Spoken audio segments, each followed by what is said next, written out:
Hello as అందరూ ఎలా ఉన్నారు? అందరూ బాగున్నారు అనుకుంటున్నారు. ఈరోజు అయితే మనం డే 3లో ఉన్నామండి. డే 3లో కంప్యూటర్ ఎంబ్రాయిడింగ్ వర్క్ చేసి ఎంత సంపాదిస్తున్నాం అని తెలుసుకోండి. మీకు కొత్తగా చూసిన వాళ్ళు సబ్స్క్రైబ్ చేయండి, లైక్ చేయండి, షేర్ చేయండి. అండ్ ఈ శారీ మొత్తం గోల్డ్ కలర్ వచ్చిందండి. కొంచెం డల్ లుక్తో ఉంది కాబట్టి మనం బ్లౌజ్ అన్నది హైలైట్ చేయాలి. నేను ప్యారెట్ డిజైన్ కస్టమర్కి చెప్పానండి, కట్ వర్క్ వస్తుంది. ఈ డిజైన్ అయితే ఈ శారీకి హైలైట్ అవుతుంది, అందుకని నేను ఈ డిజైన్ అన్నది చెప్పాను. చూస్తున్నారు కదా, మొత్తం గోల్డే వచ్చింది శారీ అంతానా. ఇలా హ్యాండ్స్ వచ్చేసరికి మనం ప్యారెట్స్ డిజైన్ కాబట్టి న్యాచురల్ కలర్స్ ప్యారెట్కి ఏముంటాయో అవే ఇచ్చానండి. మిగతాది రిమైనింగ్ అంతా శారీ కలర్ అండ్ గోల్డ్ జరీతో ఇచ్చాను. చాలా బాగుందండి. ఇలాగా ఆపోజిట్ కలర్ వేసినప్పుడు, ఏ కలర్ లేనప్పుడు ఇలాగా కలర్స్ ఇస్తే అసలు బ్లౌజ్ అన్నది చాలా హైలైట్ అవుతుందండి వేసుకునేసరికి. శారీ లుక్ డల్గా ఉన్నప్పుడు బ్లౌజ్ అన్నది హైలైట్ చేసుకోవాలి. ఈరోజు సంపాదన వచ్చేసరికి టోటల్గా 1600 అయిందండి. 2 బ్లౌజెస్, అంటే ఈ బ్లౌజ్ ఒక్కటే కాదు, ఇంకొకటి కూడా హ్యాండ్స్ పెట్టాను నైట్. అది కూడా చూసుకుంటే ఆ అమౌంట్ ఈ అమౌంట్ కలుపుకుంటే నాకు 1600 అయ్యింది. డే 3లో 1600 సంపాదించినట్టు. అండ్ ఇంకో కస్టమర్ కోసం చెప్పాలండి, 3 years అయింది నేను కంప్యూటర్ ఎంబ్రాయిడింగ్ వర్క్ చేస్తున్నాను. సో ఇలాంటి కస్టమర్ని అయితే చూడలేదండి.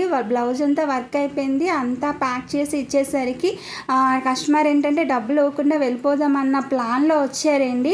సో నాకు అర్థమైంది, దాన్ని బట్టి నేను మాట్లాడి తీసుకుంటే అంత 20s క్యాష్ ఉంటుంది కదండి, చేంజ్. ఆ చేంజ్ తెచ్చారు అంటే అది మనం ఇంకా నేను కౌంట్ చేసుకుంటున్నాను. కౌంట్ చేసుకోలేకపోయిండే ఇంకా ఇలా అక్కడ 600 చేస్తున్నారు, ఇలా మాటల్లో పెట్టి వెళ్ళిపోదాం అనుకుంటున్నారండి. ఆల్మోస్ట్ నేను కౌంట్ చేయలేకపోయాను కూడా. సో ఏంటంటే అవి అమౌంట్ కూడా మనకి తక్కువే ఇచ్చారు. అలాంటి కస్టమర్లు ఉంటారని నేను ఎప్పుడూ అనుకోలేదండి. సో ఈ విధంగా కూడా ఉంటారు. కొంచెం జాగ్రత్తగా ఉండండి బిజినెస్ చేసినప్పుడు. మనకి ₹1 అయినా సరే ఇంపార్టెంట్ కదండి. మనం ఇంత కష్టపడి పని చేసి వర్క్ ఇచ్చినప్పుడు ఇలాంటి కస్టమర్స్ కూడా ఉంటారు. సో అందుకే జాగ్రత్తగా ఉండండి. మనకి అమౌంట్ కూడా తక్కువ చేసి ఇంకా వెళ్ళిపోదాం అనే ప్లాన్ చేస్తారు. పర్వాలేదండి, అమౌంట్ కోసం అడిగినా పర్వాలేదు, కేకలేస్తూ ఉంటారు. అదే చాలా ఇబ్బందిగా ఉంటుంది. ఒకరోజు లేట్ అయినా సరే మరుసటి రోజు ఇచ్చేస్తామన్నా సరే వాళ్ళు ఒప్పుకోరండి. అది ఏంటో మరి మనుషులు ఏ విధంగా ఆలోచిస్తున్నారో అర్థం కావట్లేదు. వాళ్ళు కూడా ఒక దగ్గర వర్క్ చేస్తారు కదా, టోటల్గా కమిట్మెంట్ మీదే అన్నిసార్లు ఒక కమిట్మెంట్ మీదే వర్క్ చేయలేరు కదండి. అప్పుడప్పుడు మారుతూ ఉంటుంది. 1 డేలో ఏం అయిపోదు కదండి. నెక్స్ట్ డే ఇస్తానన్నా సరే సీరియస్ అయిపోయి వెళ్ళిపోయాడు. పైగా ఏమో డబ్బులు ఇవ్వకుండా వెళ్ళిపోదా అన్న ప్లాన్ మీద వచ్చారు.